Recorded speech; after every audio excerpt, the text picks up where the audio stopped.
Assalamualaikum warahmatullahi wabarakatuh. Waalaikumsalam warahmatullahi wabarakatuh.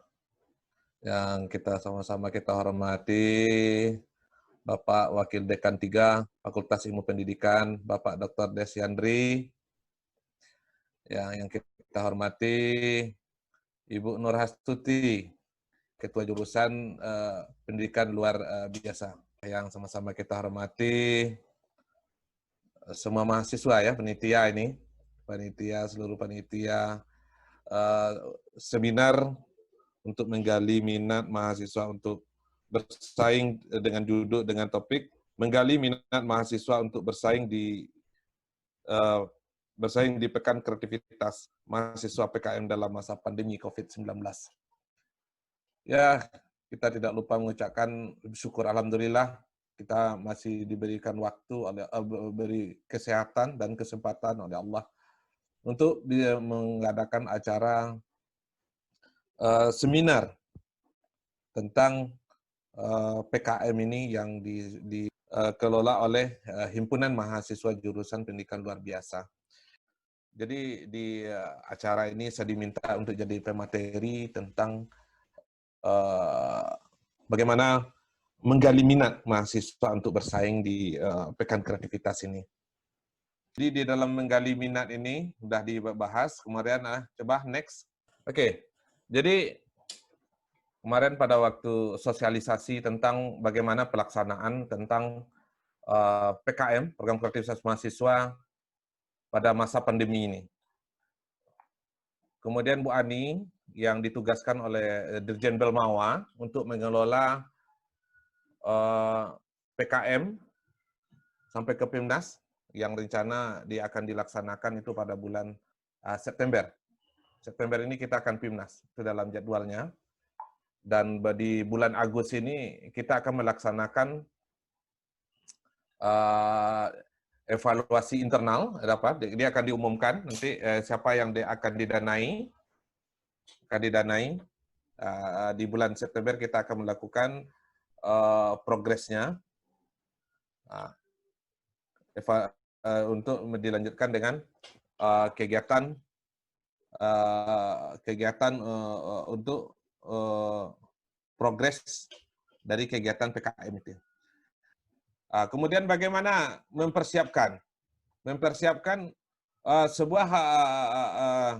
mempersiapkan untuk generasi di era revolusi 4.0 ini. 4.0. Jadi dosen pun harus mempunyai kompetensi inti yang sesuai dengan standar kebutuhan industri pada 4.0. Antara konsep dan hubungannya ini harus disatukan, harus menyatu. Ini yang akan kita lakukan pada perubahan pada sistem di PKM ini. Ini harus masuk. Intervensi perguruan tinggi itu harus perannya sangat besar. Oke. Jadi di lulusan perguruan tinggi, outcome-nya yang kita tuntut itu lulusannya seperti apa. Jadi harus memiliki academic knowledge-nya. Yang kedua adalah skill of thinking, kemampuan berpikir. Yang ketiga adalah manajemen skill. Yang keempat adalah communication skill. Ya. Dan ini yang kita diharapkan di dalam PKM, di PKM, ini yang diharapkan adanya perubahan kemampuan di mahasiswa. Itu bagaimana pengetahuan akademiknya meningkat gitu kan. Kemudian skill of thinking-nya, skill-nya bagaimana skill dia. Ya. Jadi mahasiswa ini dituntut skill-nya bagus, kemudian bagaimana dia memanage skill-nya. Yang juga kemudian communication skill, kemudian dan mengkomunikasikan kemampuan ini yang akan kita harapkan, yang akan dididik. Dan salah satu metode pendekatan itu di dalam sistem pendidikan kita di Indonesia yang di bawah Kemendikbud sekarang, dan di bawah Dirjen Belmawa. Ini yang kita lakukan kompetisi untuk agar bersaing, agar kemampuan akademik knowledge-nya itu berpacu, agar kemampuan berpikirnya, kemampuan pengetahuannya akan meningkat karena adanya suatu buah kompetisi. Nah, kebijakan baru Kementerian Pendidikan Mas Nadiem Makarim, Pak Menteri kita, dia memberikan sebuah model pembelajaran yang dia perkenalkan dengan istilah Merdeka Belajar, di mana sumber ilmu itu sekarang tidak lagi hanya berasal dari dosen untuk di perguruan tinggi. Di sekolah tidak hanya guru, tapi sekarang cara belajar anak-anak sekarang, mahasiswa sekarang itu sangat berbeda dengan zaman kami dengan Bu Nur Hastuti itu dan Pak Desredi itu sangat berbeda. Ya, dia sangat berbeda. Seperti penelitian yang terbaru mengatakan bahwasanya anak-anak sekarang itu sangat berbeda dengan zaman yang yang remajanya di zaman tahun 90-an. Cara belajarnya sangat berbeda. Itu dikenal dengan istilahnya sekarang untuk era mahasiswa milenial, anak-anak milenial, itu dia sudah tidak perlu mempelajari dengan sistem definisi, prinsip, nggak perlu lagi. Karena ini Bu Narastuti ini yang terjadi sekarang ini adalah menurut Prof. Nis itu dia mengatakan bahwasanya mahasiswa sekarang itu adalah manusia simbol katanya. Sangat berbeda dengan kita yang hidup sebelum yang remajanya itu di zaman 90-an. Yang kita diajarkan satu tuh harus dipahami definisi, prinsip, begini begitu. Sekarang manusia adalah manusia simbol. Mereka terbiasa dengan simbol tapi tidak perlu dijelas-jelaskan. Ini yang merubah mindset manusia ini, yang merubah mindset manusia simbol itu adalah yang paling terkenal itu adalah Bill Gates. Artinya apa? Mungkin Ibu, kita dan saya itu kan nggak pernah les komputer, itu kan nggak pernah. Pakai HP nggak pernah les. Ya, kayak Putri Legenda ada les memakai laptop. Ada, nggak Pak. ada, Hah? Ada, baru ikut sekarang, Pak. Ya, tidak ada kita les tentang menggunakan HP. Tidak ada ya. Tapi bisakah kita menggunakan? Bisa ya. Nah, dengan simbol saja kita sudah bisa mengerti. Dengan saja, kalau dulu kan semuanya diajarkan tombol ini fungsinya ini, cara kerjanya begini. Kalau sekarang nggak ada lagi. Sekarang manusianya manusia simbol. Hanya dengan simbol-simbol dia coba, kemudian dia terjemah dia berikan arti sendiri ini manusia. Ini academic knowledge, ini salah satu perubahan yang terjadi di zaman perbedaannya di adalah milenial ini. Sudah berubah. Ya.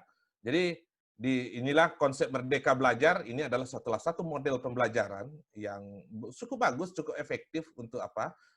Untuk zaman anak-anak milenial ini. Karena sumber ilmu itu dosen bukan lagi sumber ilmu. Dosen sekarang fungsinya hanya sebagai regulasi aja lagi.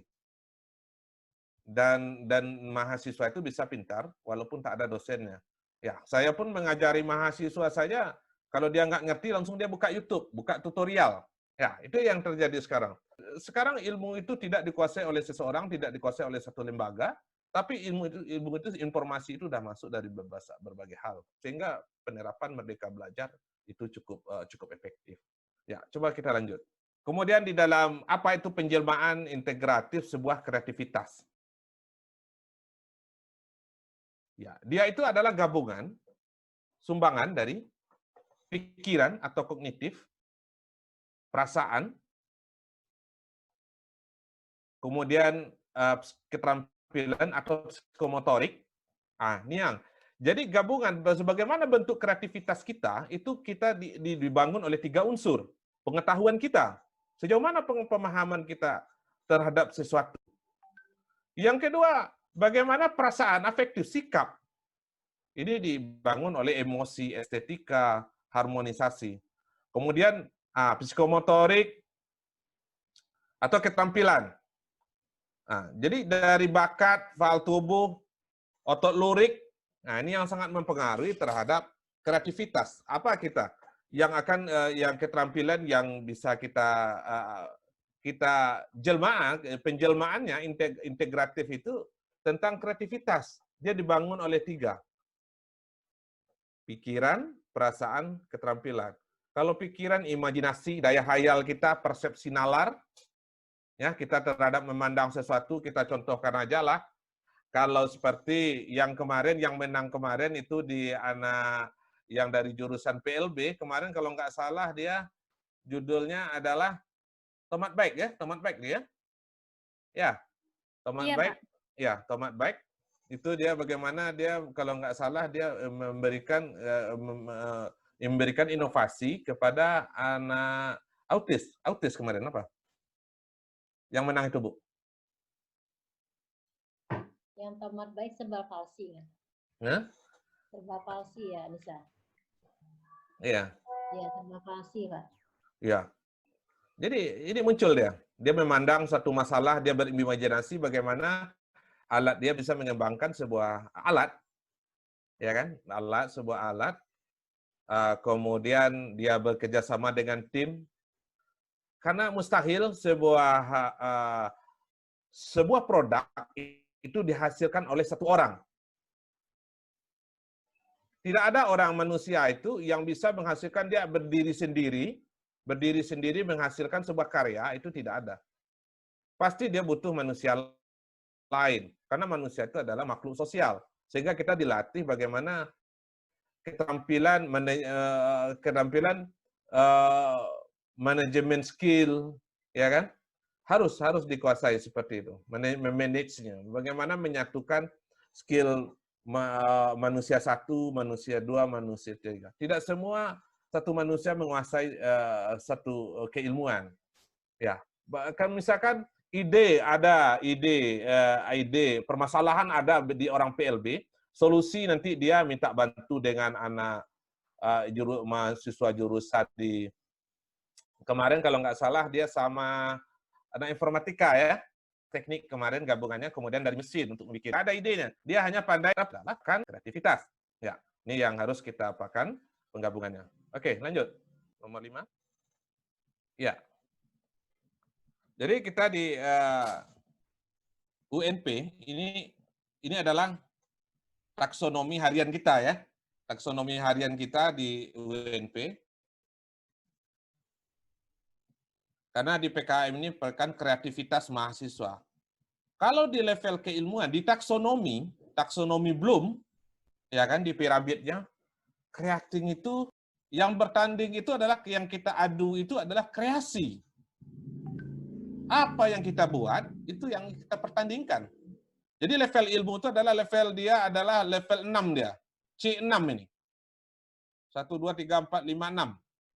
Ya kan, ini udah diperbaharui, taksonomi Bloom, yang baru itu yang paling tinggi itu adalah creating. Kalau dulunya adalah evaluasi. Kemudian yang jenis barunya adalah kreasi. Nah, kapan kreasi itu lahir? Ini perlu kita pahami untuk semuanya. Kreasi itu lahir, ini levelnya, mulai dari remembering, mengingat, pengetahuan. Kalau sekedar tahu, Bapak kenal sama Putri Legenda, ya kan? Nah, kenal, itu ingat. Tapi yang lainnya belum.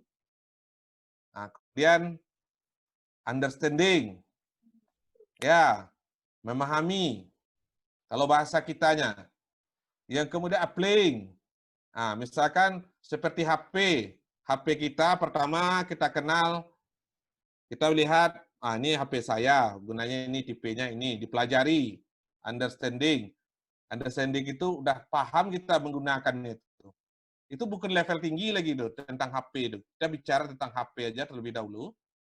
Ya, yang paling dekat ke kita, kemudian udah understanding, kemudian bisa menggunakannya, udah tahu bisa digunakan, kemudian membedakan apa-apa aja aplikasi yang ada di dalam ini semuanya, bisa kita gunakan semuanya, kemudian bisa berapa RAM-nya kita membedakan satu persatu, kita bisa memisahkan mana yang benar, ini yang salah, berapa besarnya, membandingkan dengan yang lain.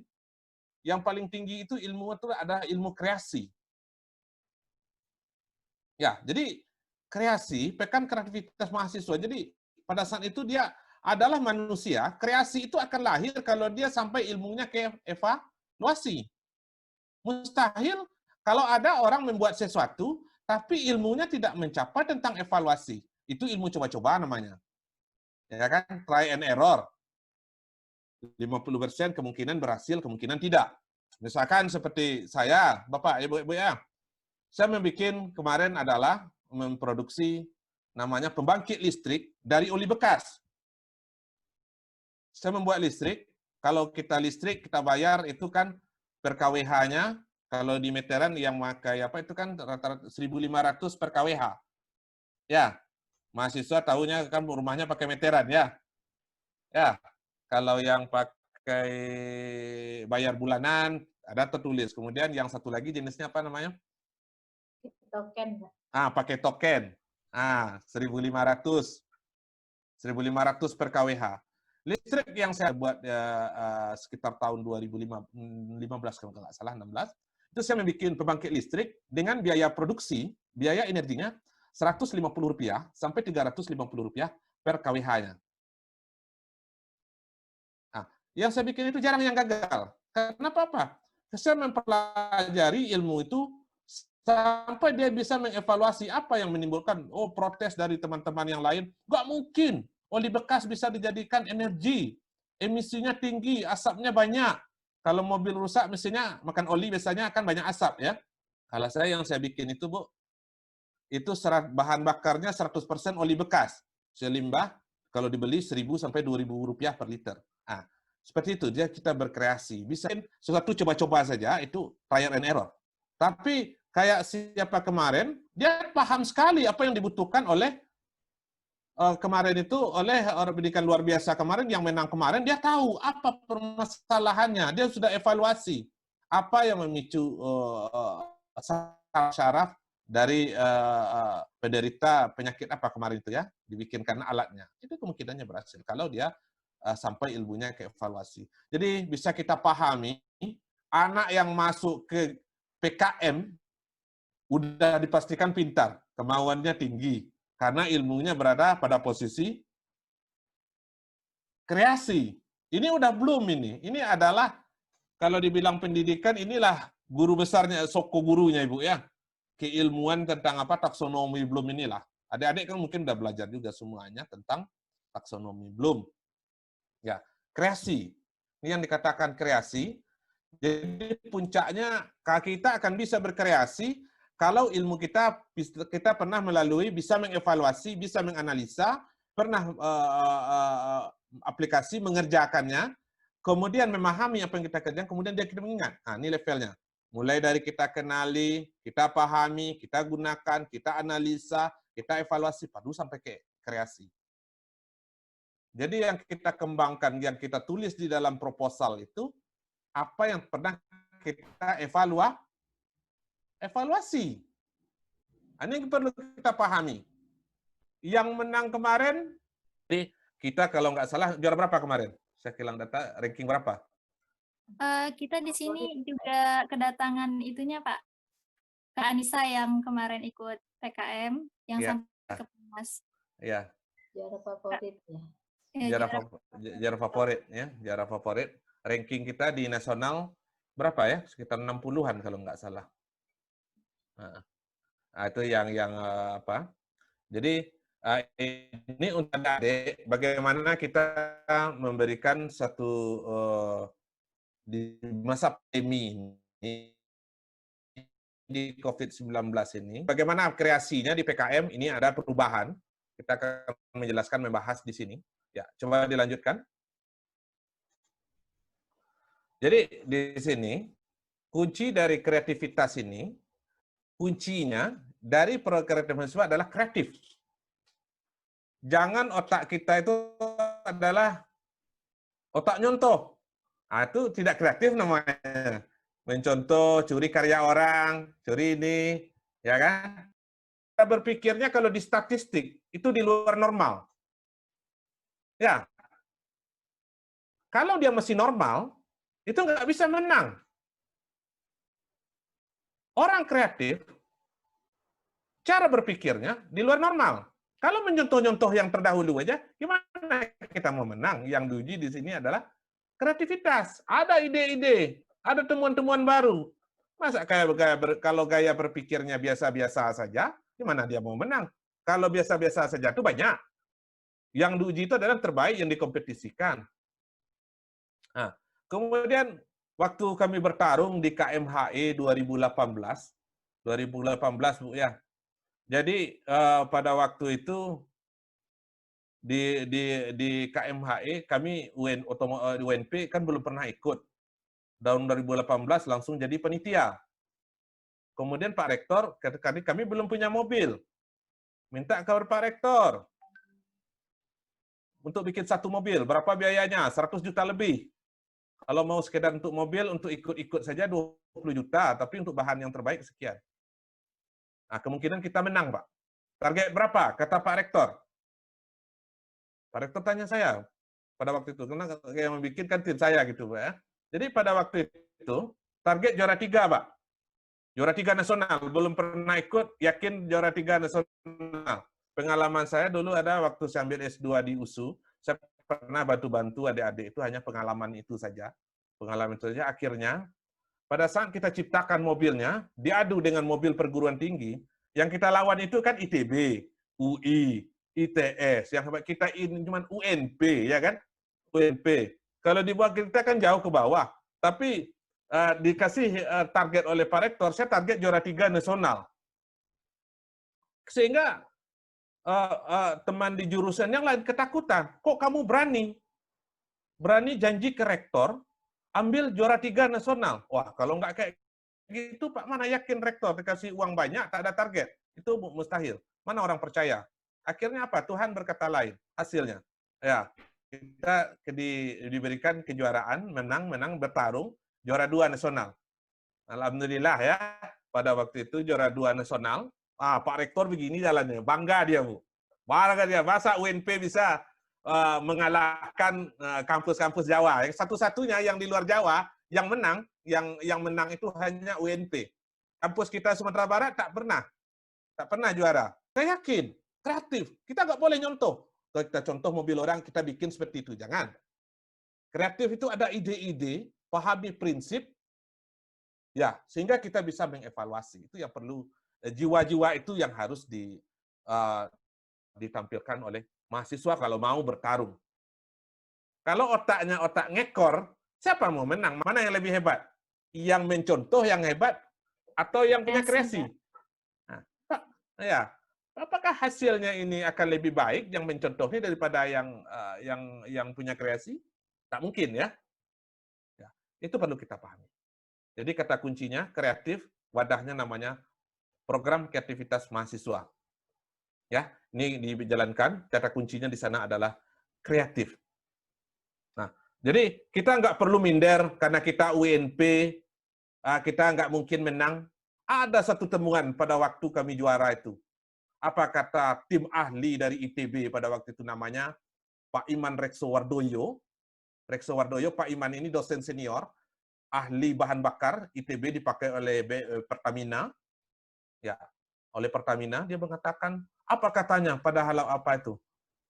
Mahasiswa dengan raw input yang berbeda, diberikan kesempatan yang sama, akan menghasilkan output yang sama, katanya. Itu kesimpulannya pada saat diumumkan para juara. Kalau boleh kata kita masuk UNP ini raw inputnya pasti di bawah ITB, UI, ITS, ya kan? Pasti. Sudah pasti, Bu ya. Tapi pada saat diberikan kesempatan yang sama, kita bisa masuk. Jadi kita harus percaya diri. Saya bertanya dengan para orang-orang pintar itu, apa yang membedakan mahasiswa ITB dengan mahasiswa UNP ini, Pak? Apa jawabannya? Percaya dirinya berbeda. Kurang pede kita ini. Percaya dirinya agak rendah. Anak-anak yang kebanyakan percaya dirinya tinggi. Ya. Jadi kita sudah membuktikan. Walaupun kita hanya sekelas UNP lah namanya, tapi bisa kok kita mencukur kok. ITB aja kemarin tuh 2018 sempat 3 nasional. Kita nomor 2. Nah, itu yang penting kita. Syarat menang itu hanya 3. Karena saya sering bertarung, Bu. Pak Des, saya sering bertarung, saya sering berlomba. Syarat menang itu hanya 3. Yang pertama ada pemimpinnya yang gila. Kalau kita kan rektornya. Rektornya harus rektor gila. Yang kedua, ada pembimbingnya orang gila. Ya. Yang ketiga, ada anaknya anak buaya. 3 syarat ini kalau tidak dilengkapi nggak bisa menang. Itu syarat itu. Kalau LKS saya kan di LKS kan suka tarung itu. Lomba keterampilan siswa. Nah, saya agak mengikutnya, saya mengompori. Kalau mau tanding itu syaratnya 3. Berapapun pintar anak, kalau rektornya nggak gila, nggak bisa. Kalau tidak ada pembimbing dosennya, gimana lah pintarnya mahasiswa itu? Kalau yang memegang informasi dari turun-temurun itu adalah dosen pembimbing. Kalau mahasiswa itu paling lama 3 tahun ikut, udah. Pertama pengenalan, kemudian udah masuk skripsi, udah mulai ketinggalan lagi kan? Udah masuk praktek KKN lah, kemudian KKN, kemudian PLK, nggak bisa dia ikut lagi. Maka yang menyimpan memori permasalahan itu adalah pembimbing. Kemarin pada waktu itu, Bu, ya, waktu 2019, kemarin waktu itu saya dengan Pak Roni Nur di GWK itu, IPB kan juara 2 nasional. Saya tanya ke mereka, Pak Prof Roni, Prof, kenapa IPB bisa juara 2? Padahal tahun lalu dia juara nomor ranking 22 nasional. Kenapa drastis sekali peningkatan? Wah, kami tahun 2019 memang diprogram. Kami semua turun gunung katanya kan. Kami diberikan turun gunung katanya. Diperintahkan turun gunung semua dosen-dosen yang jago-jago itu untuk memenangkan PKM 2019. Satu kami yang nggak bisa mengalahkan UGM itu katanya kan. Apa itu Pak Prof? Kami tidak punya fakultas kedokteran katanya. Itu yang nggak bisa kami ngambil juara 1 katanya. Jadi intinya di sini adalah pembimbing-pembimbing yang pintar itu memang harus bagaimana strateginya ini Pak Des ini Pak Dr. Des ini harus kita kompori pejabat-pejabat kita. Ya. Kalau kita mau menang, kreatif berapapun kreativitasnya mahasiswa, bagaimana kita memberikan motivasi baik ke pembimbing, kita harus memberikan terobosan. Kalau nggak gila nggak menang, ya kan? Jadi saya karena sering-sering pergi event, syarat menang itu adalah ada, kalau saya di sekolah-sekolah namanya ada kepala sekolah gila, ada guru gila, yang ketiga ada anak buaya. Jangan yang diajar untuk berlomba itu, untuk lomba renang itu, jangan anak kambing. Kalau anak kambing yang kita jadikan untuk lomba renang, habis hari kita untuk memotivasinya. Jadi intinya adalah ada anak yang berbakat. Itu yang saya untuk apa? Untuk bertarung. Untuk bertarung saya kemarin itu ya gitu juga. Saya cari anak-anak karena saya orangnya kalau nggak, saya harus keras. Kalau nggak keras kita nggak bisa menang. Disiplinan harus. Nah, situ yang saya bentuk siang malam. Anak itu saya bawa ke rumah itu 24 jam. Tidur di rumah. Saya kasih rumah satu untuk mahasiswa 24 jam untuk mempersiapkan itu. 24 jam. Saya bisa menegurnya, itu salah, itu benar. Akhirnya hanya dengan waktu 2 bulan, saya bisa bikin mobil untuk bertanding. Dan juara 2 nasional. Itu pengalaman yang saya berikan. Kalau nggak gila-gila, kalau dosen itu hanya dengan itu dia mau memberikan uang yang besar. Fasilitas. Karena di sana, di pihak manajemen harus memberikan fasilitas, kita bekerja, mahasiswa bekerja. Itu yang pengalaman yang saya berikan. Mungkin di acara ini saya banyak berbagi tentang bagaimana memberikan bisa trik menang. Nah ya, kalau kreatif, ilmunya kalau di mahasiswa, kalau kita kreatif itu kuncinya sampai ilmu kita ke evaluasi. Kalau kita titik-titik itu harus kita pahami, poin-poinnya semuanya. Harus kita pahami. Jangan ilmunya try and error. Betul-betul kreatif. Ya kan? Baca situasi. Yang kita olah itu adalah big issue. Data itu harus jelas. Kalau kita buka, saya akan lagi mereview nih Pak Des. Saya lagi mereview, saya buka, terbuka lah di situ ada proposal ITB, UI, dan apa itu, berbeda dia. Cara pandangnya berbeda. Anak-anak yang apa, dia berbeda. Memang kita ini, kalau dosen-dosen kita kan banyak yang pintar-pintar ini, karena belum terprovokasi aja. Tugas kita ini, bagusnya nih dari Bu Nur ini, dari Bu Astuti, yang agak aktif, saya lihat kajurnya aktif. Kajurnya aktif ini apresiasi juga saya melihatnya, kajurnya mau mengikuti acara, mahasiswanya seperti ini. Ya, memang kita bagaimana memprovokasi pihak manajemen. Manajemen kita mulai dari rektor, bagaimana kita apa, harus diberikan terobosan besar, kita mencontoh ke IPB. Nah, itu yang kita apa. Ibu cukup bagus saya lihat, sangat bagus, bukan cukup, sangat bagus. dalam memprovokasi mahasiswa. Kalau nggak ada ketua jurusan yang gila, nggak mungkin ada mahasiswa yang kreatif. Itu pasti ada itu. Ada orang gilanya. Di PLB itu pasti ada orang gilanya. Kenapa dia bisa menang? Ada orang gilanya itu. Kalau nggak ada orang gilanya bisa menang. Kalau biasa-biasa aja nggak bisa menang. Syaratnya harus gila. Ya, Pak Des? Nah, ya. Oke, lanjut. Oke. Ya, kreativitas dan inovasi. Di dalam PKM dibentuklah sikap, aktivitas yang bagus, itu dihasilkan oleh satu pemikiran saja. Pasti banyak dibangun oleh kepala-kepala yang berpikir banyak gitu kan. Ada yang ahli tentang administrasi, tata tulis, ada yang berpikir inovatif, ya kan? Ada yang karena berapapun hebatnya di PKM ini ide dan gagasan kita, berapapun hebatnya, tanpa dibarengi dengan kemampuan menulis yang baik, tata tulis tuh, kami mereview Bu, nggak ada dibaca Bu. Paling banyak 310 itu yang saya baca itu paling terakhir nanti paling banyak sekitar 50.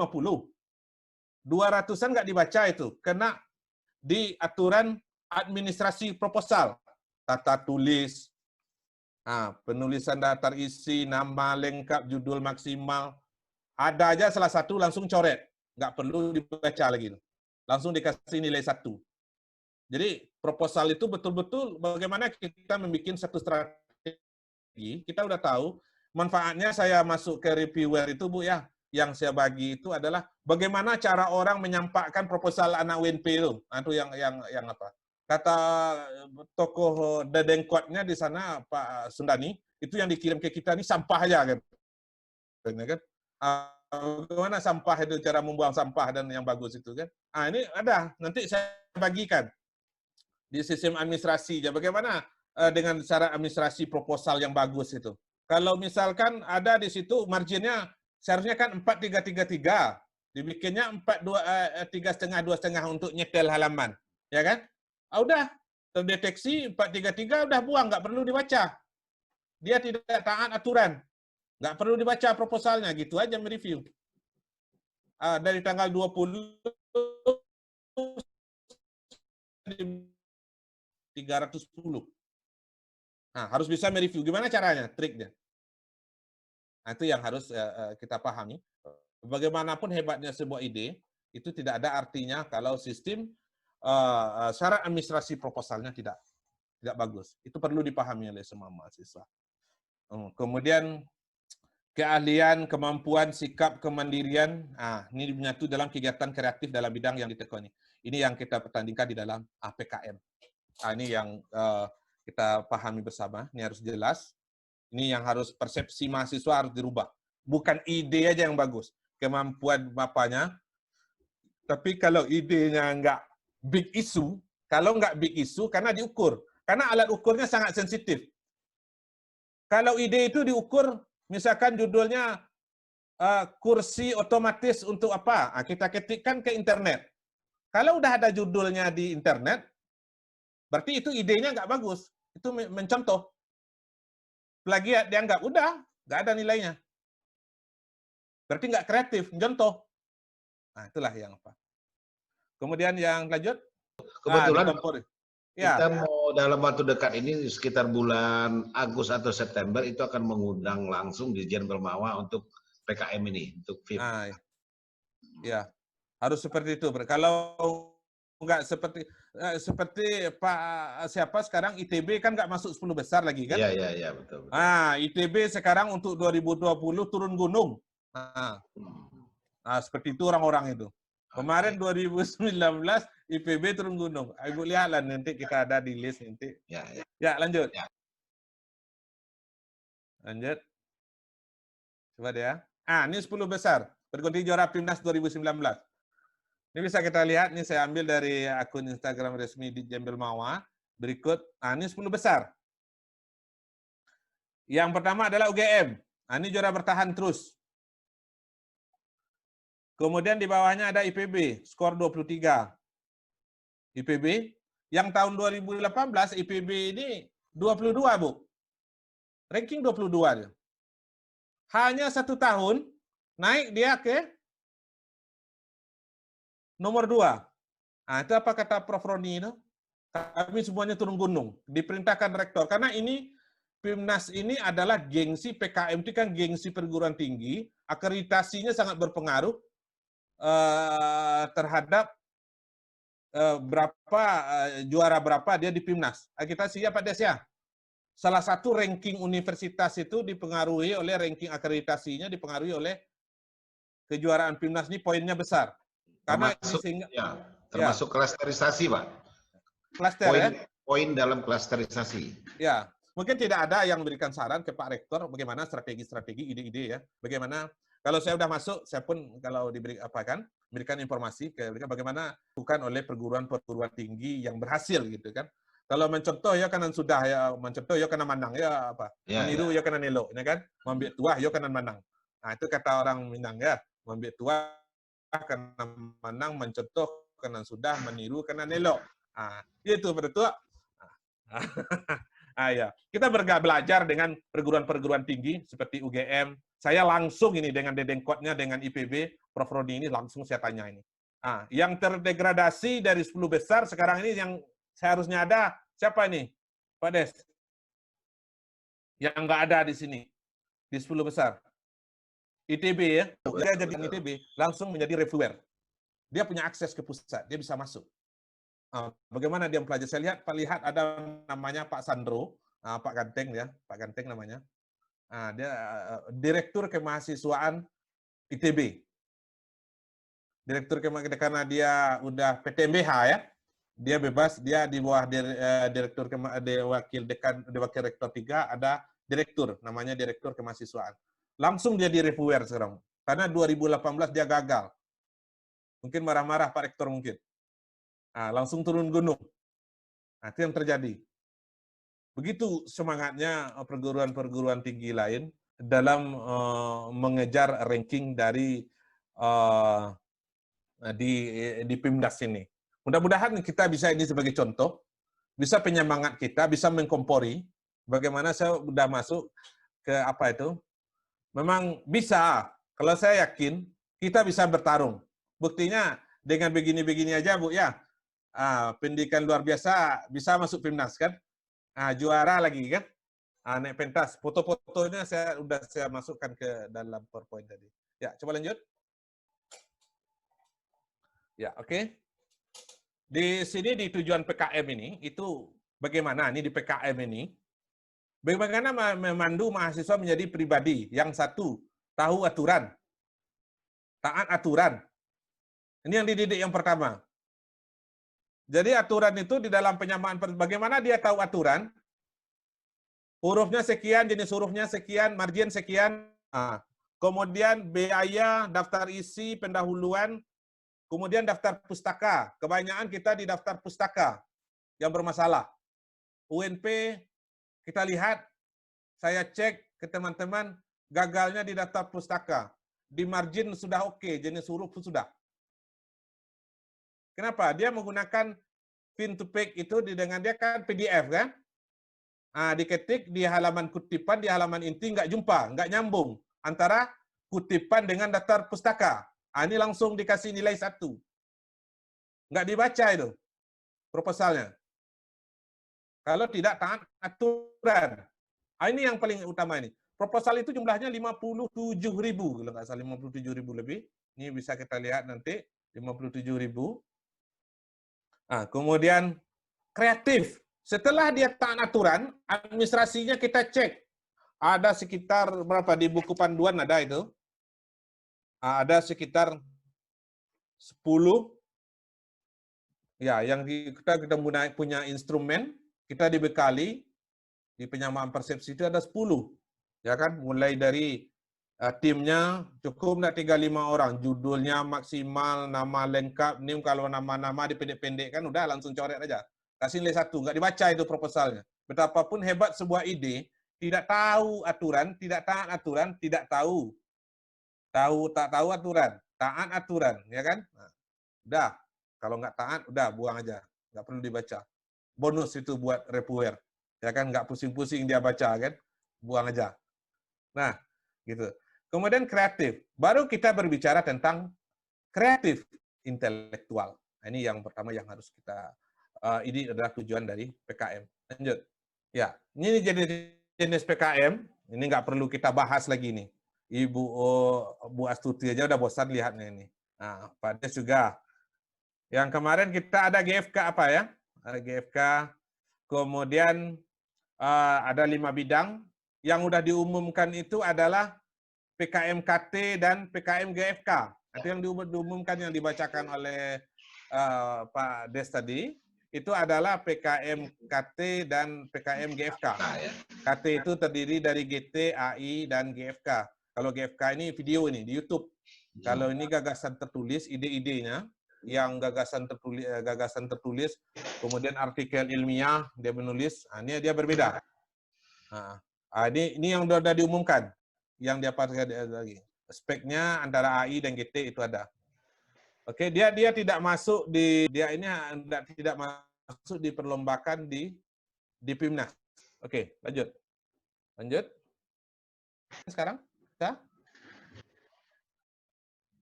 ya. Jadi ada perubahan. Kalau dulu bukunya 1, apa sekarang udah menjadi 9 ya. Udah berubah, ini buku panduan. Lanjut. Ya, ini jenis-jenis buku pedoman KM 2020. Ada namanya buku 1. Buku 1 ini penjelasan umum tentang PKM. Kemudian ini harus panduan. Kita harus cermat di dalam membaca buku pedoman PKM 2020 ini. Harus cermat. Strateginya bagaimana dia cermat itu, kita haruslah. Bagaimana ini sebagai penggiat, kalau di himpunan mahasiswa jurusan PLB, harus punya tim. Betul-betul bagaimana suatu karya tulis kita itu tidak keluar dari penjelasan umum ini. Ini yang banyak bikin kita gagal. Paling banyak gagal di sini petunjuknya nih, di PKM ini. Kalau kita UNP masuk bagus, tapi kalau yang kampus-kampus kecil banyak masih jelek-jelek lah tulisannya. Kalau yang kita lihat ini bagian mahasiswa kita, yang agak jelek-jelek, yang banyak masuknya itu adalah yang berasal dari yang mendapat beasiswa apa itu? Beasiswa apa itu, Bu? PPA. Yang wajib bikin proposal. Nah, itu yang agak kurang saya lihat di apa itu, yang kualitas proposalnya seperti itu. Nah, kemudian di PKM bidang penelitian, ini buku 1 sekian. Ini bisa kita apakan. Ini bisa dipelajari. Yang kemarin aja Pak Haris ya, Pak Haris itu berhasil mendidik mahasiswanya. Saya lihat mungkin Pak Aris ini selain dari idenya kreatif, orangnya paling teliti mungkin ya. Gimana ini Putri Legenda? Udah pernah lihat? Memang nyinyir Pak Aris itu. Sangat teliti Pak orangnya. Sangat teliti ya. Iya. Kalau Pak Aris Sulmahdi ya? Iya. Aris Sulmahdi ya. Dia mungkin sangat teliti orang itu. Karena gaya bicaranya lunak sekali kan. Bukan seperti saya yang meledak-ledak kan. Nah, kalau seperti saya ini Bu, ketelitian agak kurang, idenya aja yang banyak, ya kan? Tapi saya untuk apa? Saya pakai butuh tim bantuan. Saya bekerja biasanya ada saya didik, ini begini, udah kamu teliti. Nah, saya pun ambil anak-anak dari jurusan lain, saya gabungkan dengan mahasiswa otomotif. Mungkin bagaimana ke depannya bisa dengan PLB bisa lah gabung gitu kan? Harus digabungkan itu. Kalau enggak monoton, hanya dari satu guru dia dapat ilmu. Ada guru yang lain kayak di MIPA, ada orang punya kelebihan, anaknya bagus-bagus. Nah, itu yang saya lihat. Kemudian lanjut.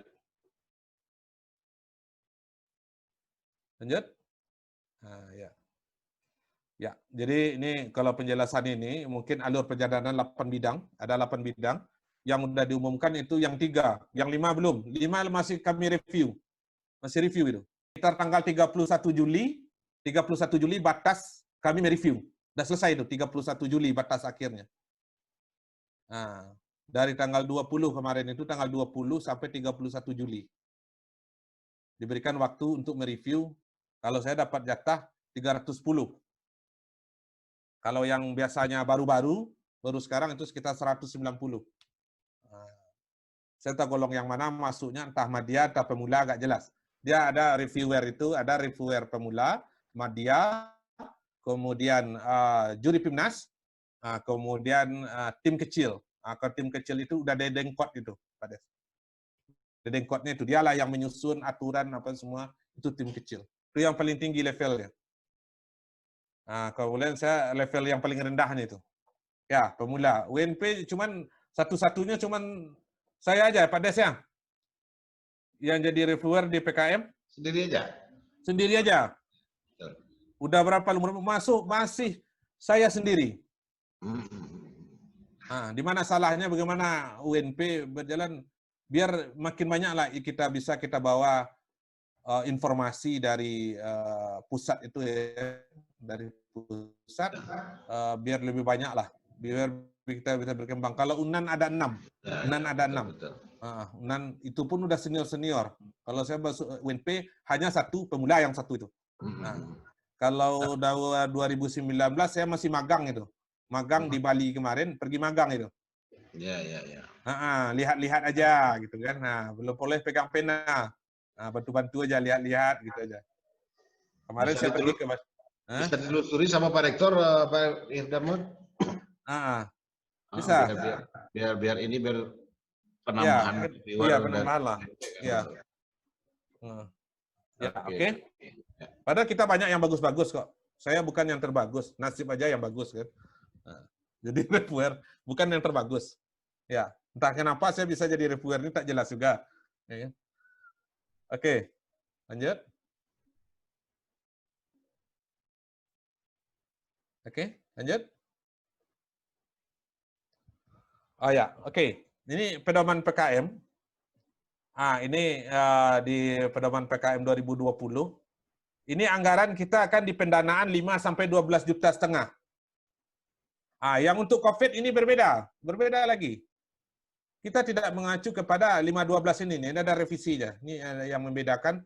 Ini kalau normal 2020 sebelum pandemi, ini panduannya. Ini sebelum pandemi panduan ini keluarnya seperti ini. Pelaksanaannya tidak seperti ini lagi. Lanjut, coba lanjut. Ya, oke. Nah, kemudian, kemudian bagaimana situasi kita di nasional ini, usulan dan proposal PKM tahun 2020. Di 5 bidang ini jumlah yang mengusulkan ada 66. Kemudian yang diunggah 57.000 proposal. 57 proposal itu. Nanti untuk masuk Pemnasnya itu ada sekitar 3.000. Dijadikan dia 3.000. 3.000 proposal. Di final masuk sekitar 3.000, itu lebih kurang. Saya kita bayangkan yang untuk apa itu semuanya, jadi total untuk 5 bidang ada 57.000, AI ada sekitar 2.000, kemudian GT ada 3.800, GFK itu 1.200. Total 64.000. 64 judul yang diunggah.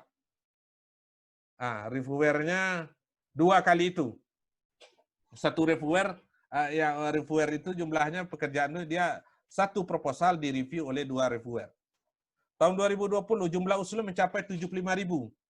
191 tertinggi dalam 3 tahun terakhir dan persentase unggah proposal terhadap usulan mencapai 86%, tertinggi dalam 5 tahun terakhir. Bisa kita bayangkan 5 tahun terakhir ini adalah yang tertinggi. Berarti animo perguruan tinggi itu sangat tinggi terhadap PKM ini. Yang muaranya ujungnya nanti adalah PIMNAS. Ini ajang bergengsi. 5 tahun tertinggi adalah sekarang yang tertingginya, proposal yang paling banyak masuk itu. Nah, ini fenomena yang kita lihat, fenomena yang terjadi sekarang ini di nasional. Oke, lanjut. Ya. Kemudian di proposal PKM tahun 2020, di penelitian itu ada sekian persen, ya kan? Di penelitian DPE ada. Ini kita harus membaca peta ini. Yang paling banyak itu di mana? Di kewirausahaan. Sebetulnya peluang yang menang yang tinggi itu ada di sosial humaniora, kemudian di PKMT di teknologi, itu rendah persentasenya. Yang tinggi persaingannya itu ada di wirausaha. Kita harus tahu peta ini. Ini sebagai bahan, ini buat Pak Des, ini sama Bu Tuti. Kita kan membaca persentase bagaimana persen ya persaingan yang tinggi itu di daerah mana ya, itu di kewirausahaan, itu sangat ketat. Kemudian di penelitian eksak itu sangat tinggi juga. Bagaimana kita cari yang lebih karena intinya poinnya sama. Kita mencari peluang. Ini adik-adik harus pahami juga, Putri Legenda dan teman-teman harus tahu data ini disimpan. Kita cari peluang menang itu mana orang sedikit, masuk kita sana. Ya kan? Nah, persiapan ini cocok, ini kita bisa masuk, pelajari. Ya. Kayak saya kemarin menang di diesel itu karena saya lihat pesertanya sedikit. Nah, disitulah saya cari menang. Nah, itulah kemarin akhirnya bisa menang. Karena pesertanya paling sedikit di motor diesel prototype itu. Akhirnya menang. Yang penting kita juara nasional dulu. Tapi kreativitas harus tinggi. Oke, lanjut. Setelah PKMP dibentuk, buku pedomannya sudah direncanakan, datanglah musim COVID-19, Coronavirus Disease 2019. Ya, semuanya berubah. Semuanya berubah. Seharusnya ini bulan-bulan ini kita udah laporan kemajuan ini ya. Seharusnya sekarang masih nunggu evaluasi 2 ya. Iya, Pak. Ya. Ini sudah sangat terlambat. Padahal di dalam perencanaannya sekarang adalah PIMNAS tetap di bulan September. Di COVID-19 ya ada perbedaan. Pengambilan datanya tidak boleh di lab. Kemudian bekerja sama dengan mitranya tidak boleh langsung. Kemudian ini divideokan dan disimulasikan. Ini perbedaannya. Kita kalau dulu adalah kalau PKMM, PKMT kita ada di penelitian, ada di labor. Kalau sekarang nggak boleh. Tidak boleh kita memperlihatkan kita mengerjakannya di labor, mengerjakan di masyarakat, nggak boleh. Prinsip social distancing harus dilaksanakan. Mana yang tidak menerapkan, itu yang akan di-cut. Ini yang kami mereview. Salah satu instrumennya yang berubah adalah kemungkinan bisa dilaksanakan ada 1 poin tambahan. Kalau ini yang dibikinnya nggak mungkin bisa dilaksanakan. Udah, di-cut aja. Tapi kalau masih mungkin, kita laksanakan dengan daring gitu kan. Daring ya. Oke, lanjut. Ya. Jadi, ini pelaksanaan pertahanan virus, intinya tidak bersalaman, ini menjaga jarak. Pelaksanaannya seperti ini juga. Pelaporan kita, ya kan di COVID ini, kita siap-siap. Jangan membayangkan, karena ini kita udah masuk, materi kita sekarang ini kan bagaimana PKM ini dilaksanakan di masa pandemi ya, di COVID-19. Kan itu intinya, ada perubahan. Mulai dari cara pelaksanaannya itu di petunjuk itu udah dapat adendum PKM 2020. Legenda? Udah. Pak. Udah dijelaskan di sana kan? Iya, Pak, sudah ada di situ. Udah ada dijelaskan. Jadi di adendum udah jelaskan bahwasanya jaga jarak, nggak boleh langsung kemudian nggak boleh, karena ada ditegaskan di sana kan? Sudah, Pak. Udah ya? Sudah Oke. di adendumnya. Ya, oke, lanjut.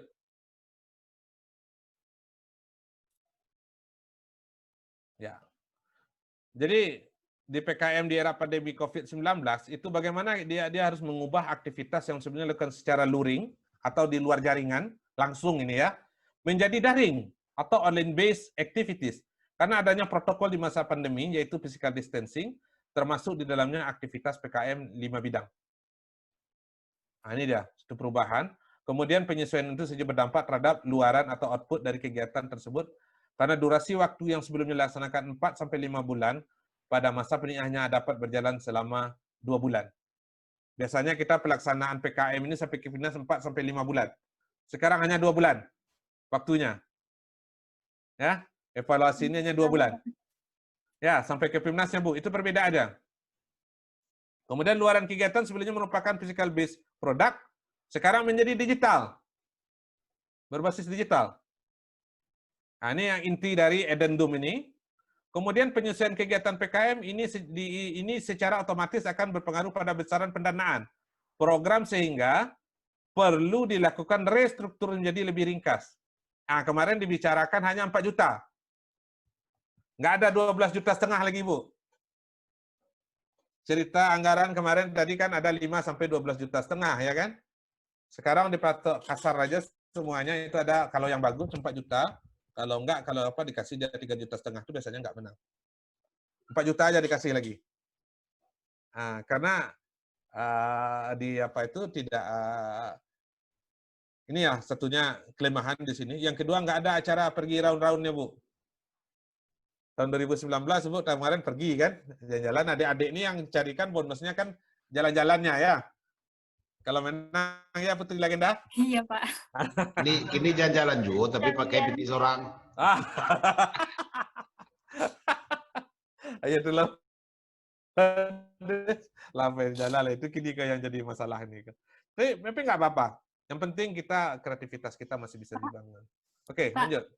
durasi, Ya. Pak, mungkin percepat gitu, Pak. Cepatkan aja. Oke, Ya, lihat sebentar. Oke. Ini penyesuaian, ini disesuaikan. Kemudian yang di atasnya coba lihatkan dulu. Yang nomor 21. 21. Nah, ya, ini penjelasan, nggak perlu sekali. Terus 22. Nah, kemudian oke, kita udah tahu ini adendumnya udah dibaca. Terus 23. Oke, ini 2 tahap. Oke, lanjut. 25. Ya. Ini nggak perlu kita jelaskan, udah tahu ya, pedoman PKM. Ya, ini 27. Silakan 27. Nah, ya, ini dia. Ini adalah dedengkotnya IPB, namanya Prof. Roni M. Nur. Ini yang memberikan info bagaimana dia mengatakan kami 2019 turun gunung. Ini dedengkotnya yang kita kenal di sini kan Sundani sama Pak Bandung ya. Kalau pergi di PPIPM, ini Prof. Roni ini sekelas lah dia dedengkotnya. Terus 28. Ya, 28. Nah, ini dia. Ini Bapak kita WR3 pada waktu acara di Bali kemarin. Ini sebagai motivasi juga untuk adik-adik. Inilah jalan-jalannya. Ya, di Bali kemarin ya. Nah, ya, oke. 29. Ya, kita lihat. Ini acara penutupan dan mengumpulkan bicara. Ya, oke. Oke, lanjut. Ini oleh Dirjen Belmawa. Ini dia. Ini siapa namanya nih? Ada yang kenal? Kenal, Pak. Ya. Ini ada Kenal, di kan? sini, Pak. Ada. Kalau udah dapat juara tuh nggak ada yang jelek itu, ganteng semua. Yang cewek cantik-cantik semua tuh kalau di pentas. Coba kamu cari yang jelek di situ. Nggak ada ya? Kalau lagi menang tuh nggak ada yang jelek itu. Nggak ada yang jelek, ya kan?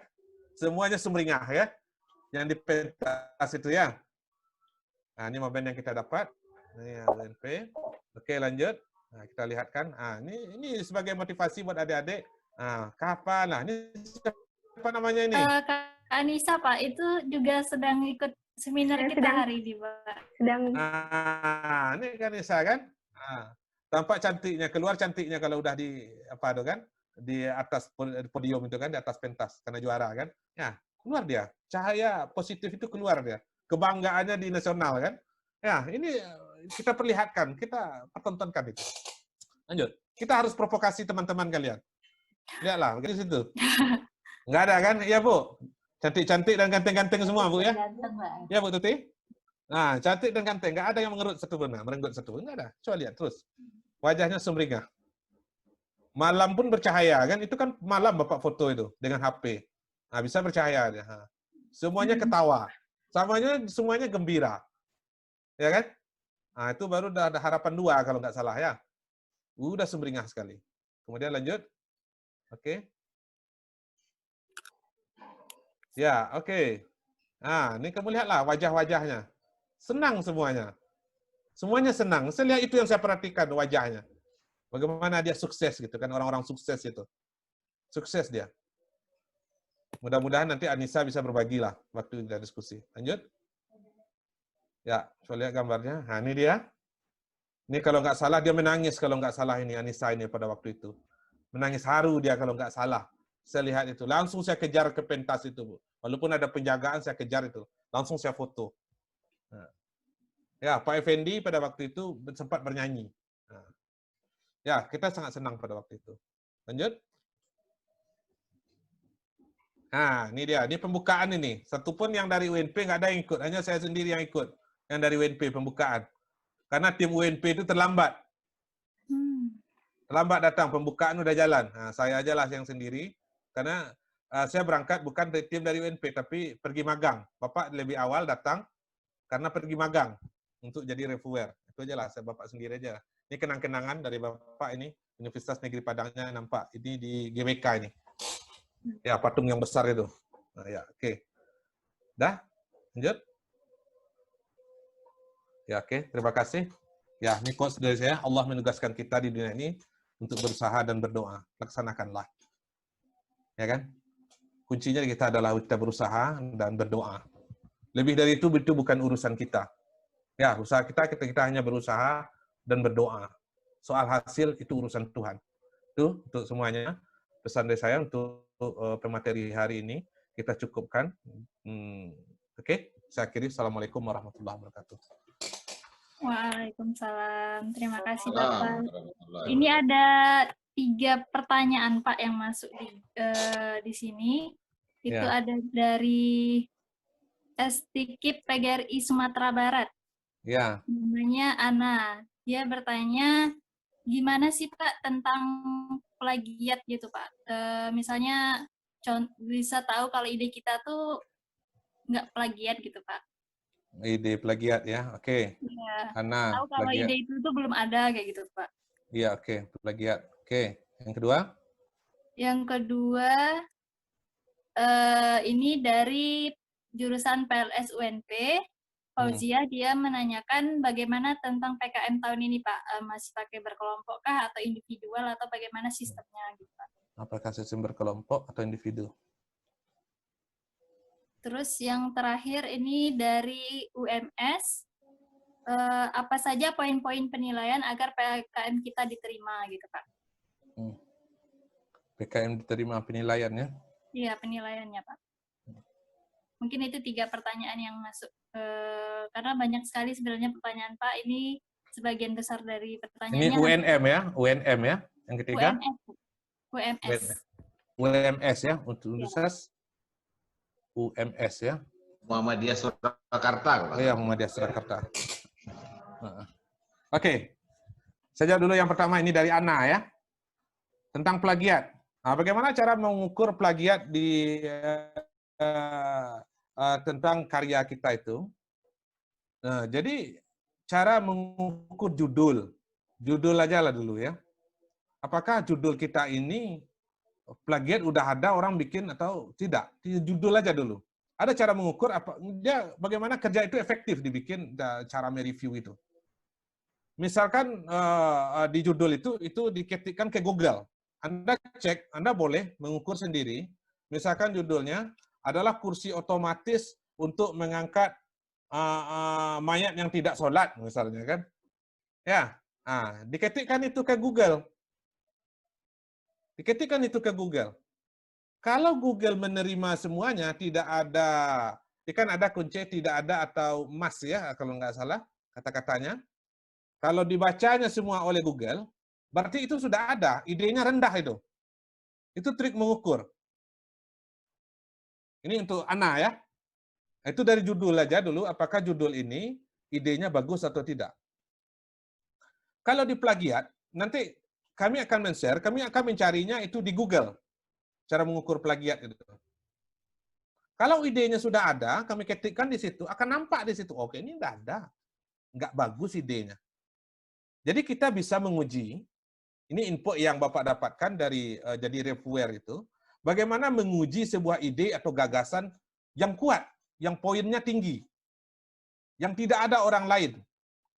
Pas di-share di Google, jadi kita sebelum kita kita share di Google ya kan, kita searching ya, kita tes di Google Chrome itu. Ya kan?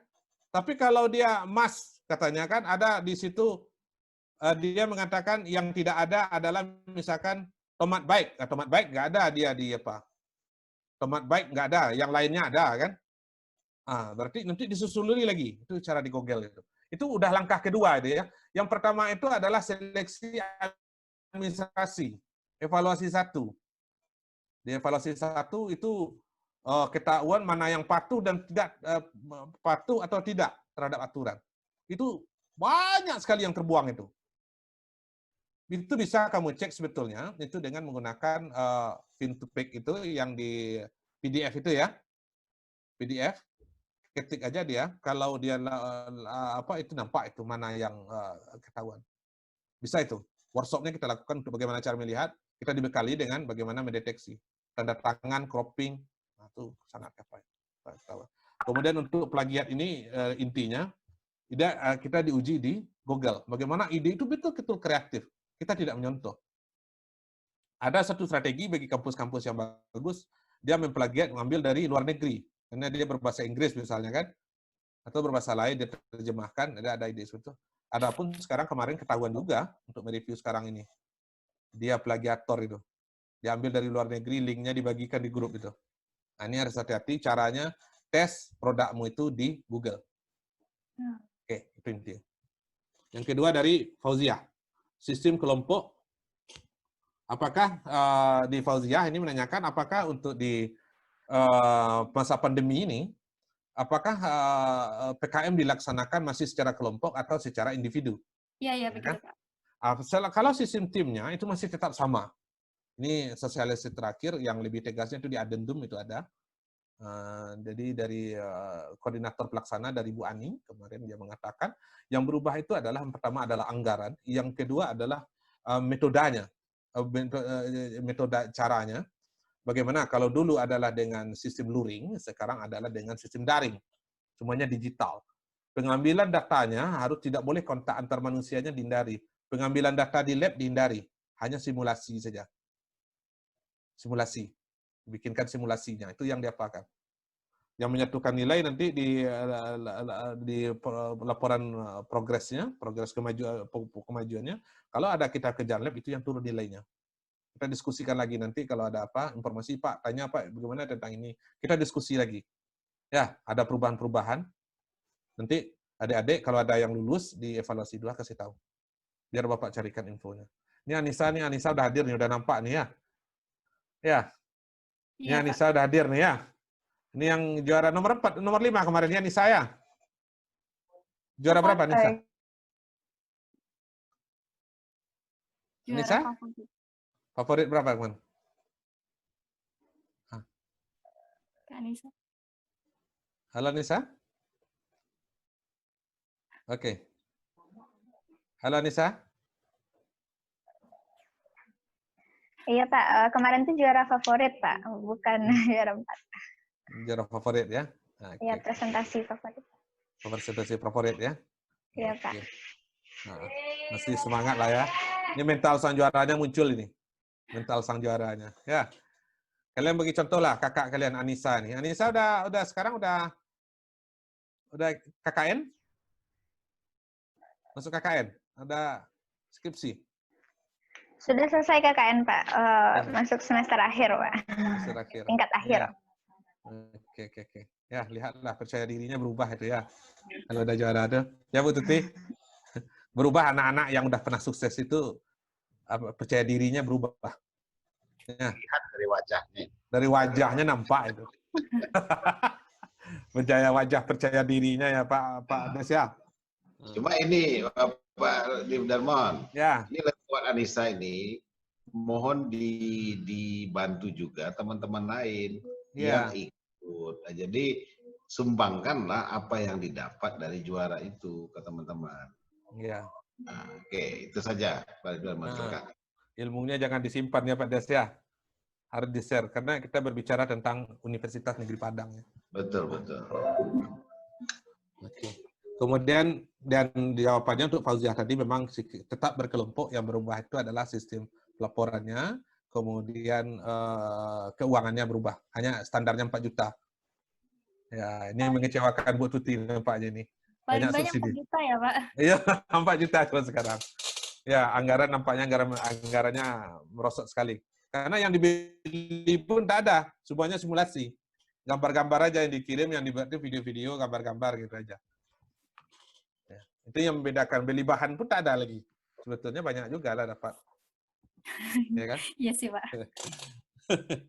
Yang ketiga ini dari UMS, itu tentang penilaian PKM yang diterima itu seperti apa. Yang pertama itu adalah taat aturan. Harus kita uji. Harus kita tes. Kita bagaimana kita membuat instrumen di bawah ini. Kita harus bekerja efektif ya. Nggak mungkin lah, janganlah dikasih untuk tahun ini atau ke depan. Jangan menyuruh memeriksa, disuruh reviewer memeriksa. Banyak reviewernya, misalkan pemeriksa di UNP ini ada 500 misalnya. Yang mau satu dosen 1.500. Ya kan, itu nggak efektif. Lebih baik kita sistem silang. Kemudian dikomandokan, kita workshop. Misalkan untuk si Anissa yang memeriksa Putri Legenda bisa Anissa, ya kan? Diseling-seling, kemudian kita mulai dari halaman pertama. Ya kan? Bagus seperti itu. Kita strateginya harus pintar. Kalau nggak efektif, cara kerja kita nggak bisa kita meningkatkan berapa proposal yang terima. Banyak pun tapi sampah juga kan. Akan lagi bagus kita itu bekerja sama-sama. Ya, bersama kita ceng-ceng gitu kan. Suruh saling periksa, saling koreksi. Itu baru efektif kalau Bapak lihat. Ya, seperti yang dikembangkan oleh kampus-kampus lain, kawan-kawan Bapak yang di Unhas, dia seperti itu dia polanya. Ya, jangan kita mempercayakan ke sebuah dosen, reviewer. Dosen itu banyak kerjaannya. Jangan kita percaya sama dosen. Dosen itu cukup ilmunya aja. Saya nanya Bu Tuti, ya Bu Tuti. Jangan nggak mungkin lah kita memeriksa satu-satu kan? Ya, pembimbing itu cuma mengarahkan. Memang kalau bekerja itu memang ide-ide memang dibantu oleh dosen, enggak apa-apa. Tapi untuk taat aturan, bagus kita kerjasama. Ya, bagus kembangkan di PLB seperti itu, Bu. Memeriksanya sama-sama, saling seng. Misalkan ada di sini di PLB itu ada, di jurusan itu ada 50, nomor 1 ceng dengan 2, 2 dengan 3, 4, 5, 6, diceng-ceng dia. Kemudian baru kita bahas dari halaman 1. Dia tidak boleh ini, tidak boleh ini. Kemudian kita checklist. Menurut Anissa, betul nggak efektif seperti itu? Iya, Pak. Nah, efektif kan? Iya. Nah, semoga ilmunya pun turun-menurun dapat semuanya. Ilmu pun dapat. Saya kira itu yang apa, kalau yang diterima itu. Yang kedua, idenya jangan ide mencontoh. Betul-betul kreatif. Yang kreatif itu dasarnya evaluasi. Jangan trial and error. Nampak di YouTube orang bikin ini, kita bikin juga itu. Itu yang nggak lulus itu. Ya kan, saya ketahuan. Saya menyeleksi ada kemarin anak Undri. Oh, ini dapatnya dari Politeknik Negeri Batam ini. Saya tahu. Alat yang di KC itu. Dia bikinnya, saya lihat. Saya ketikkan di Google. Nampak. Tahunya sudah dibikin di Politeknik Negeri Batam. Ya kan? Programnya sama sekali proposalnya. Karena Google udah membocorkan semuanya kan. Karena semuanya terbuka. Jadi kamu bisa kami pun bisa mengukur. Seperti itulah. Semuanya karena nggak ada kita yang terkunci, nggak ada. Itu yang penting di apa. Saya kira cukup. Ada tambah apa? Yang tanya lagi? Ini si apa? Iya, kayaknya cukup itu, Pak.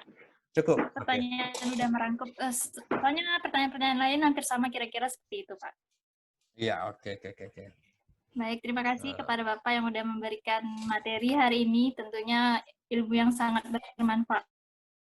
Terima kasih.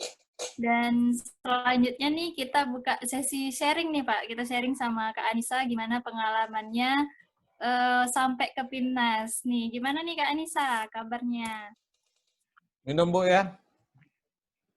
Rasanya bisa sampai ke PIMNAS gitu, Kak. Kalau rasanya sampai ke PIMNAS, udah pasti senang ya. Setiap orang kan akan perjuangannya pasti pengen sampai ke titik puncak gitu kan, dan berdasarkan perjuangan tersebut.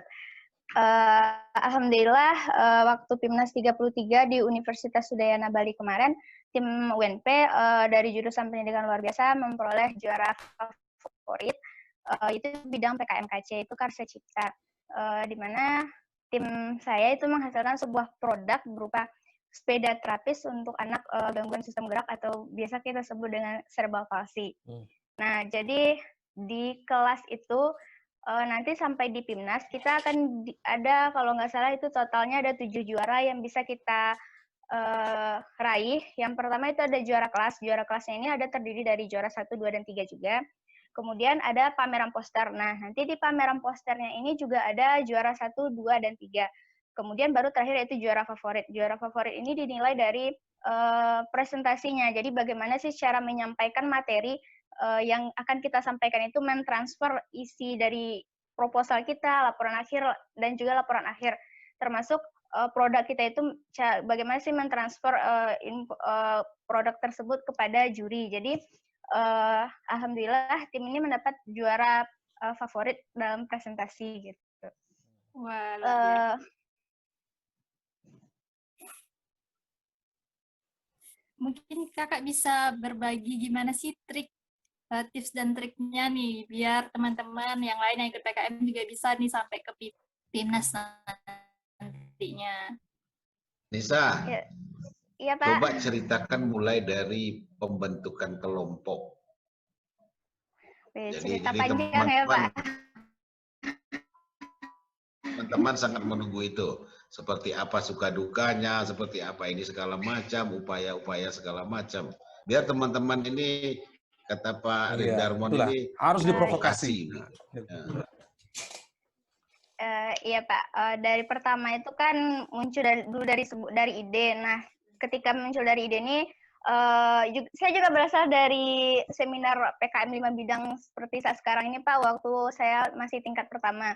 Jadi juga ngikutin seminar ini, juga ada senior dari sebelumnya, angkatan 14 kalau nggak salah, itu sampai ke tahap pendanaan. Nah, jadi dari materi yang disampaikan nanti kita bisa lakukan ini, didanai, gitu. Dan informasi seperti itulah yang membuat saya juga ingin ikut tergabung dalam PIMNAS ini gitu Pak. Jadi dari motivasi yang disampaikan dari pemateri sebelumnya tersebut gitu.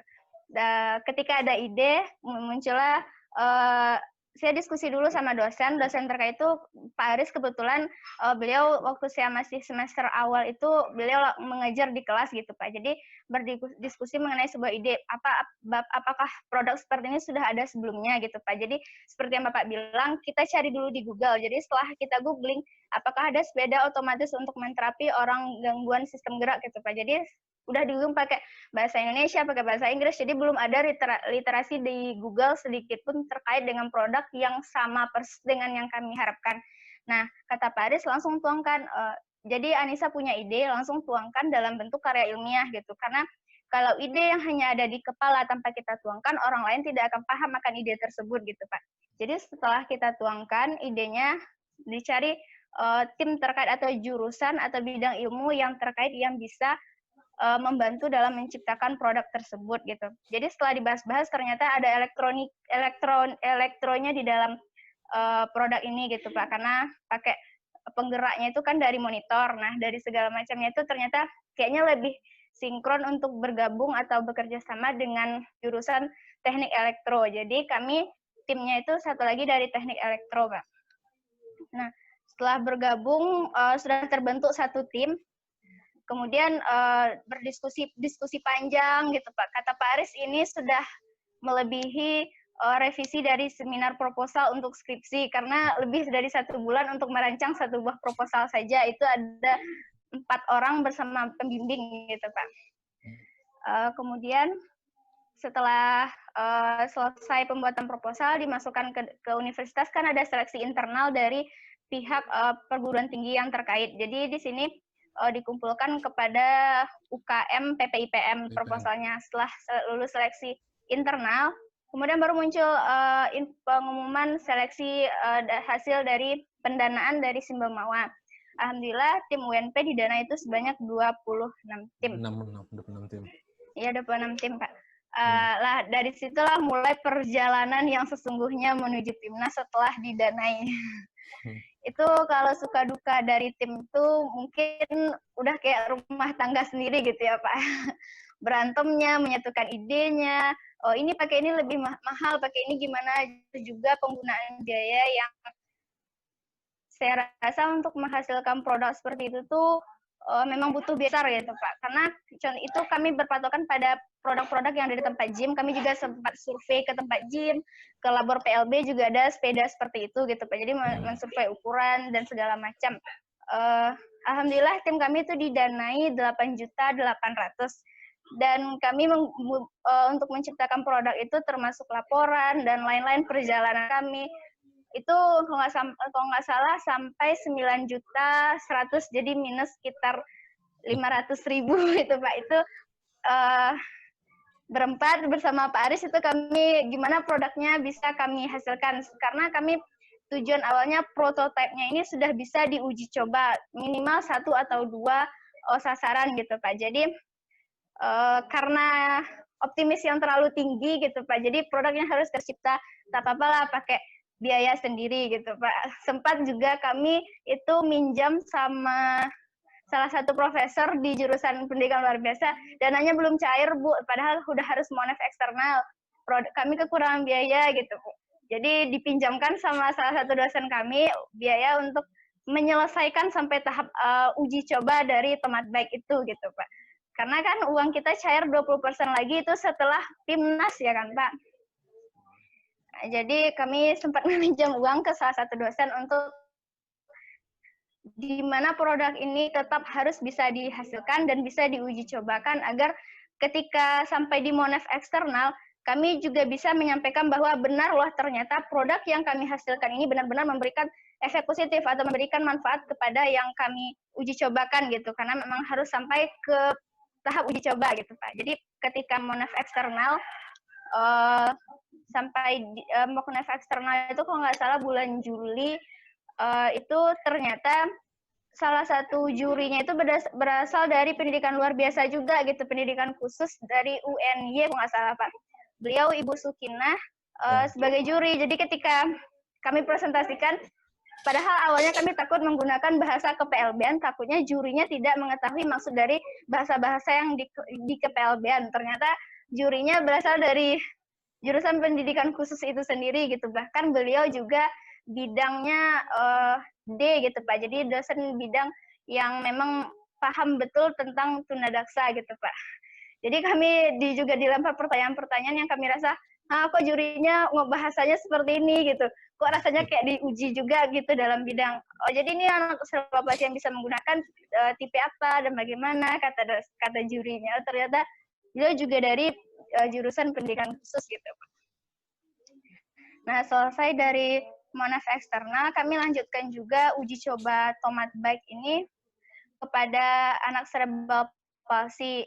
Itu ada dua uji coba, yaitu ada di Salbe 1 Negeri Padang sama di Yayasan Raga Sipi Pak. Jadi kami ada 2 lokasi untuk uji coba. Alhamdulillah Bapak Dekan 3 sebelumnya, Pak Zen itu beliau gimana kalian mau uji coba kapan gitu.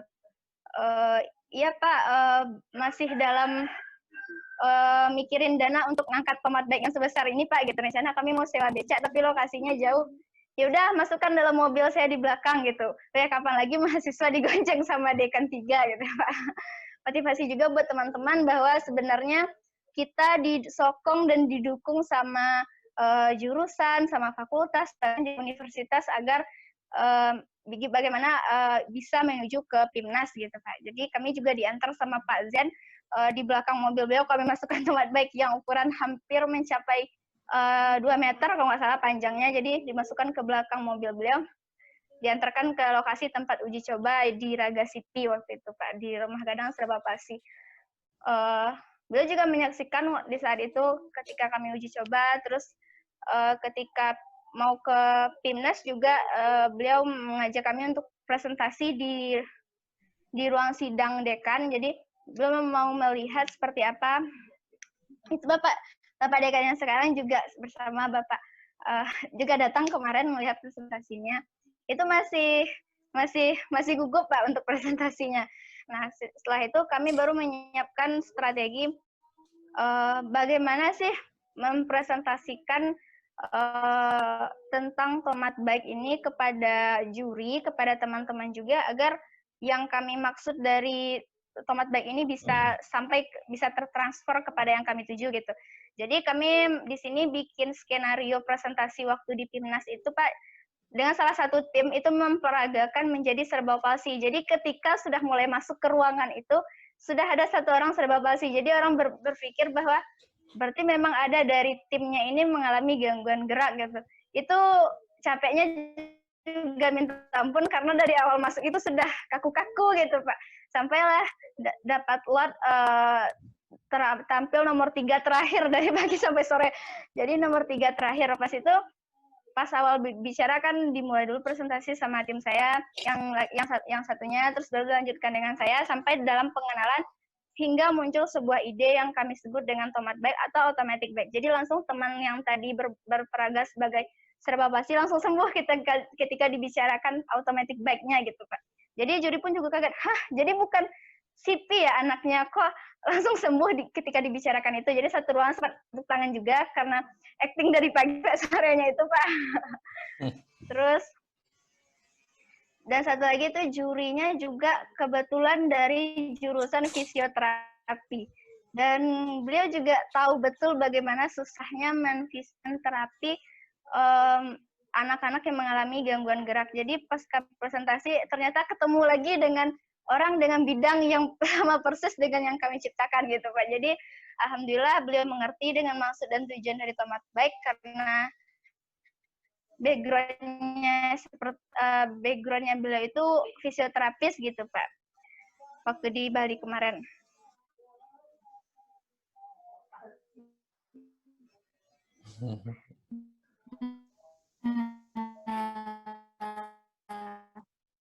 Luar biasa.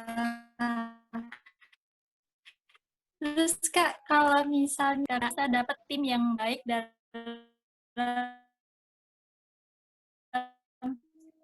bisa ikut PKM gitu Kak. Jadi timnya kompak gitu.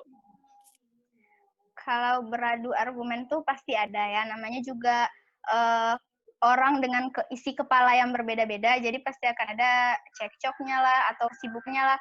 Oh ini kuliah lah, ini ada tugas lah, ini ada organisasi lah. Jadi semuanya tuh sibuk dengan urusannya masing-masing. Jadi kalau untuk menjadi kompak lagi itu kembali lagi gitu, bener nggak sih mau sampai ke PIMNAS nih kita atau hanya sampai di dana aja udah cukup nih, atau uangnya udah kita bagi 4 aja atau gimana gitu. Sempat juga saking dah capeknya ngejar-ngejar untuk melengkapi pembuatan produk itu kan beli inilah beli itulah gitu, jadi atau bagi 4 aja lah uangnya atau bagaimana gitu. Enggak,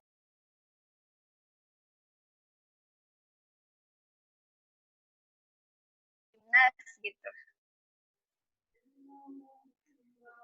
Oke, Bapak boleh nanya nggak? Iya Pak. Boleh kan? Iya boleh Pak. Oke, gini. Kan dari cerita Anissa dari awal tadi sampai ke penampilan, nah itu kan banyak permasalahan-permasalahan yang mesti dilewati. Nah, Bapak fokus ke permasalahan dan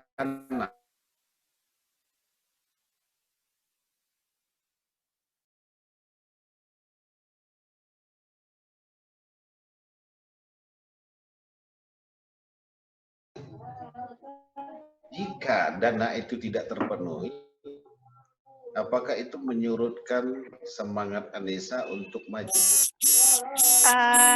Insya Allah tidak sama sekali ya Pak, karena memang dari awal itu tujuan kami itu bukan mikirin biaya atau segala macam gitu Pak. Kalau seandainya bisa berjuang dengan biaya sendiri, kenapa tidak gitu? Karena rasanya sayang sekali jika hanya sampai didanai, sedangkan masih ada peluang besar untuk bisa sampai ke PIMNAS gitu Pak. Jadi memang sih bagi semua mahasiswa uang itu adalah satu hal yang sangat berat gitu ya Pak. Beli pulsa 10.000 aja keberatan gitu. Tapi kalau seandainya tidak ada yang bisa kita korbankan, rasanya untuk hasil yang lebih besar juga rasanya tidak pantas untuk kita dapatkan tanpa adanya suatu pengorbanan gitu Pak. Dan untuk PKM untuk mencapai PIMNAS itu pengorbanannya luar biasa juga gitu Pak. Karena libur 1 bulan semester genap itu seharusnya kan 3 bulan kalau nggak salah liburnya selesai lebaran, itu kita masih bisa bersantai-santai. Sedangkan kami itu 1 minggu setelah lebaran sudah keluar jadwal Monef eksternal. Jadi sudah harus kembali ke Padang semuanya, sudah harus kembali berkumpul dengan tim, melanjutkan apa yang belum kita selesaikan agar bisa mencapai hasil optimal ketika Monef eksternal gitu Pak. Jadi masalah biaya itu sebenarnya memang harus dikorbankan dalam PKM ini gitu Pak. Oke, Pak. Apalagi kalau yang sekarang dalam pandemi ini, kalau nggak salah dari Andendum kemarin itu sudah tidak ada lagi kayak turun ke lapangan gitu Pak. Makanya biayanya diminimalisir berdasarkan output yang bisa diminimalisir juga melalui daring gitu. Bapak bisa tidak Bapak simpulkan bahwasannya untuk mencapai maksud, jadi bukan hanya sekedar uang, tetapi ada yang lebih tinggi di atas itu. Iya. Saya rasa mungkin Bapak setuju dengan apa yang Anissa sampaikan. Jadi bagi adik-adik semua mahasiswa, jangan menyurutkan semangat kalau soal pendanaan. Nah sebenarnya bagaimana kita memanage ini, ya kan? Bagaimana kita berupaya. Disitulah mungkin yang dimaksud oleh Pak Arif Darmon tadi, kreativitas. Jadi kreativitas itu kalau nggak tasumbe di jurusan, tulahnya lah depannya jurusan tidak kooperatif, apa segala macam. Lari lagi ke fakultas, fakultas tidak peduli, dia pedulinya hanya yang kegiatan-kegiatan lain lah atau apa segala macam. Begitu juga ke universitas. Nah sebenarnya nilai ini yang mesti dikembangkan oleh adik-adik. Bahwasanya tujuan itu bukan uang itu, tetapi setelah kita masuk ke nasional apalagi, ya proses ini yang paling penting. Jadi bagaimana proses mewujudkan ide. Nah itu yang dikatakan para ahli kita patriotik itu. Jadi punya jiwa patriot, kenapa menyerah? Walaupun kondisinya begitu ya kita cari solusinya. Bukan begitu Pak Ridwan? Iya. Iya, Pak. Ya. Iya, jadi intinya kalau mau menang itu syaratnya gila kan? Betul. Tak ada. Betul, harus gila. Benar. Iya, syaratnya harus gila. Kalau nggak gila nggak menang ya nih saya. Ya. Apalagi tadi oke lah keberhasilan kemampuan melobi guru besar. Iya. Mungkin setelah ini bagi adik-adik yang adik-adik dari PLB yang mau ikut PIMNAS, tingkat lagi kemampuan lobbynya, lobby ketua jurusan. Kan begitu. Ya kan? Nah, jadi kemampuan, jadi di situ semuanya betul kata Pak Arif Darmon tadi. Belum itu sudah memikirkan jauh-jauh. Makanya create itu paling atas. Ya, kalau nggak sampai terhalang satu langkah sudah surut. Ya udahlah nggak usah lagi. Itu bukan mentalnya Pak Arif. Nah justru dari kegiatan mental itu yang mesti kita bangkitkan kembali selaku mahasiswa. Jangan beraninya demo tapi demo nggak tahu, kirain nonton dangdutan, rame-rame kan bikin malu. Iya. Nggak ada yang melarang demo, boleh demo. Nah tapi kan punya dasar, jelas. Nah, punya kajian. Apalagi kegiatan ini positif. Mudah-mudahan proposal Bapak disetujui, Bapak jadi koordinator pembimbing PPIPM UNP. Wah, mantap itu. Amin. Mantap itu Bapak. Biar kita memang dari unsur yang 3 itu nggak bisa kalau kita apain kan, pelajari. Unsur yang 3 itu nggak bisa dihindari. Berapapun apanya, kalau nggak ada yang menyokong dari kayak si Anissa. Ya nggak jalan, betul. Nggak jalan, memang harus ada. Kalau memang anak berbakat, berapapun kuatnya tak kita sokong, enggak juga, Pak. Iya. Jadi memang dari pihak manajemen, sebuah studi kan masuk manajemen, Bu ya. Ya. Jadi kayak siapa? Kayak siapa ini kan udah mudah muncul, dia percaya dirinya kan muncul. Seperti kata siapa ini 5C ini ya. Apa yang membuat orang percaya diri itu katanya. Orang akan percaya diri itu akan muncul katanya. Kan kayak Anissa ini, dia percaya diri. Kapan percaya diri orang itu akan muncul? Yang pertama, dia punya kompetensi. Kompetensi, 5C. Yang kedua, dia komitmen terhadap kompetensinya. Yang ketiga, konsisten orangnya. Yang keempat adalah kooperatif, kalau nggak salah. Yang kelima adalah baru dia akan menimbulkan confident.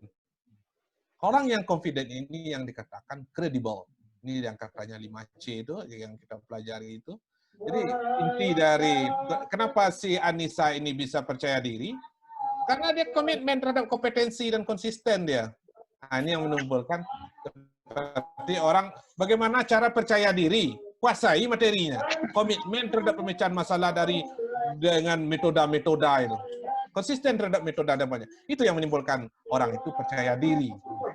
Hanya adik-adik untuk legenda, kenapa Kak Anissa itu pede sekali? Karena yang dikatakannya dia kuasai ya Pak Des ya. Pak Des nyanyi ini kan, dikuasainya semua itu.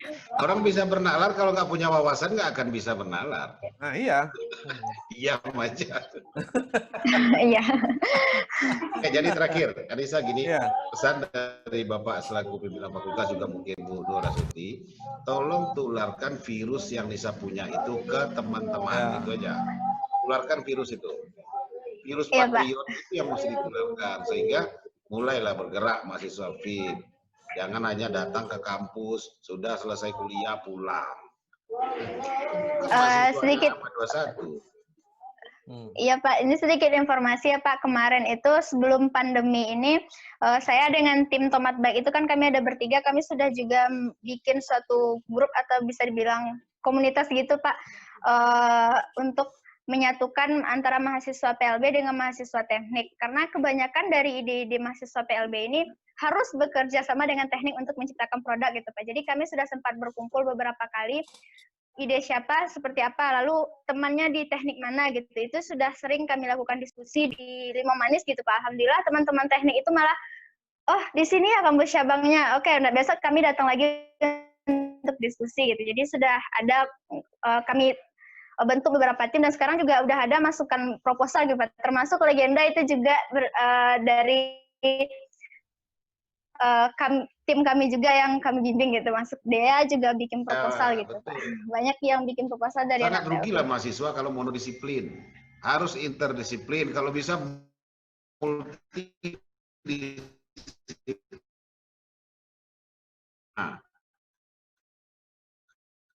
Mau membawa apa-apa saja yang produk itu mau kemana bisa, kita harus interdisiplin, ya paling tidak PLB itu di ruang mana saja bisa. Nah, apa perlu mungkin kalau di FIP sendiri jurusan-jurusan lain, teknologi pendidikan dan segala macam, nah itu dibuat kerjasama. Nah, jadi saran Bapak itu tularkanlah virus patriot itu ke teman-teman yang lain, nah, sehingga teman-teman itu juga mulai tergerak hatinya. Sebenarnya bagus, apalagi mahasiswa ini ya Pak Ridwan Mor ya, sudah berapa kali seleksi.